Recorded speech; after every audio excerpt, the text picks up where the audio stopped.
Birthday, Mami Jaja. Happy birthday, Mami Jaja. Mutabani wa Shiba Kalungi akulidde ddala. Oba kati awezezza emyaka emeka osobola okumbalira mukeeyo naye nga ndowooza ali mu kunuukiriza munnange ate omwaka.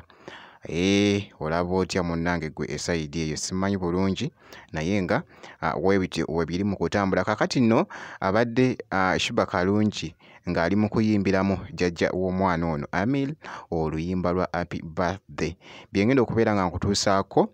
Ate mu maaso awo nina munnange wali omukyala Irene Namubiru avuddeyo n'alaga munnange ate batabani be ng'ali emitala w'amayanja mu France esayidi eyo. Ate nga King Saha ekyotera bannange omwana akyekoze wali mwana mulenzi munnange ate omuyimbi King Saha bampita Jominati nsinzira ku Jominati Yogi kansooke nkutegeezeko Shiba Kalungi. Kakati nno akatambi kano kabadde kali mu kutwedinga ku mikutu egy'enjawulo. Munnange omwana ali mu kwogeza abantu obwama, omwana akuze bannange, omwana nga mugimu bulala alina omubiri oh my god, naye nga bye bimu nga wembyogera ebibadde byogeza abantu obwama ku mikutu egy'enjawulo munnange ate esayidi eyo. Birthday, Mami Jaja.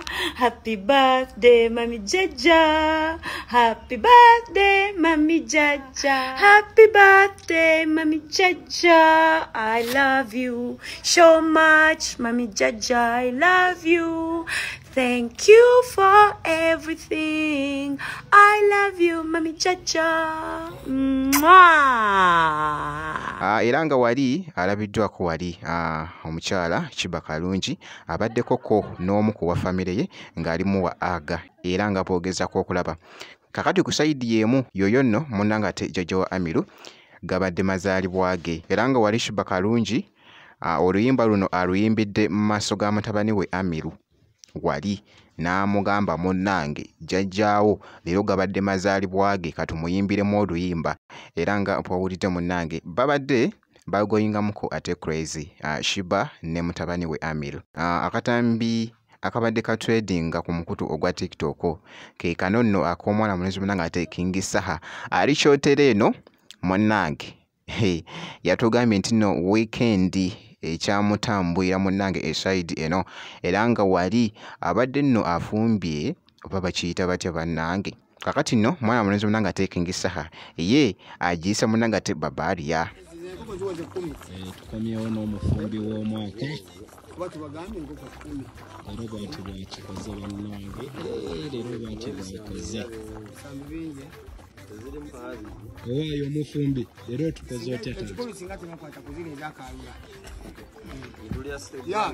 nga omanyi nabagamba wembeera mu kyalo ndya chicken Babaria era ng'olaba ndire muganda wange Best Vibes asala kachumbari tuli mu kusetinga kimere bannange mu kyalo tulya bwe tuti tulya bwe tuti enkoko eno gy'olaba nganda. Kati kino kye bayita batya King? Chicken Babaria. Chicken Babaria omanya okulooza ku lusaniya lwa King sebe ziri enkoko meka? 10. Temutweraliikirirako nti bannange gundi tafuna ekifi ziri wansi eyo zitokotereyo obusungu buzitta yamanyi bannange weekend ennungi ffe yaffe tugitandise bwetu Chicken Babaria yamanyi wetuli ffenna wano bukyali wange wuno designer outa kyotera isidadi pesti ne kyefu wange kati munatuwulira essaawa yonna bakutte munnange wali enkoko nga mpitirivu bazisazeesaze ne bazimikisinga awo munnange ate mu mmere wali mu matooke. Naye nga munnange weebityo weebitambudde mwana mulenzi munnange ate King Saha taggwayo ali very crazy nnyo nga ali munnange ate ewaabwe gy'ava ekyotera. Kakati nno Irene Namubiru munnange amabeesi ge munnange era nga mu Paris eno abeerayo nnyo muganda wange gwe alaba Jominati Yogi mu France esayidi eno emitala w'amayanja era nga ku mulundi guno avuddeyo ko wali n'alaga munnange ate ku famire ye ku batabani be esayidi eno era nga boogezako kulaba ebifaananyi ebyo bibadde bikutte akati wali ku mukutu munnange ate ogwa Instagram omukyala munnange ate omuyimbi Irene Namubiru bw'atyo munnange bw'ali mu kweyagala munnange ate ne famire ye esayidi eyo munnange ate mu Paris era nga by the way nakyalo ono munnange Irene Namubiru abadde by the way nga yakalirizinga oluyimba lwe olupya olukyagenda mu maaso munnange okutambula esayidi eyo nendabako ko wali n'ebifaananyi munnange eby'omwami ng'ali n'omwami munnange ate omuzungu nga boogezaako okulaba munnange mu bifaananyi ebyo era nga bwenti bwenkoze omukyekingako kakasa nti nno vidiyo ogimpeera like kosa ate ne kusubscribinga kasita obeera nga tonaba ngenda kubeera nga nkomawo ku maaso eyo n'ebirala.